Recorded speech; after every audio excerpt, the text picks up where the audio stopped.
गंगापूर शहरात हळहळ, येवला बस स्थानकावरील चोऱ्यांबाबत गंभीर प्रश्नचिन्ह. गंगापूर शहरातील आठवड्या बाजार परिसरात राहणारे बणेभाई रिक्षावाले यांचे आज दुपारी दुर्दैवी निधन झालं आहे. मोठ्या मुलीला आणण्यासाठी ते येवला येथून गंगापूरकडे बसनं प्रवास करत होते.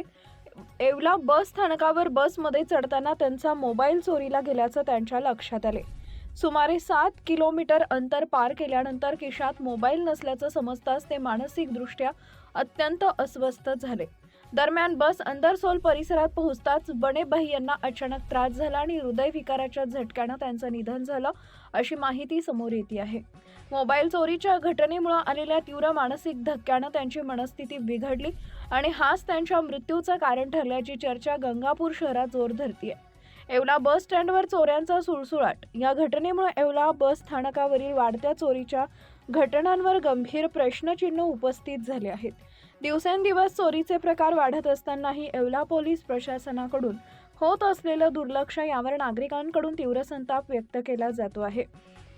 रात्री अंत्यसंस्कार, शहरातून शोक व्यक्त. त्यांच्या पश्चात पत्नी, 2 मुलगे आणि 2 मुली असून आकस्मिक त्यांच्या निधनामुळे संपूर्ण गंगापूर शहरात शोककळा पसरली आहे. प्रश्न एकच, येवला बस स्टँडवरील चोऱ्यांना आळा घालण्यासाठी प्रशासन कधी जागे होणार?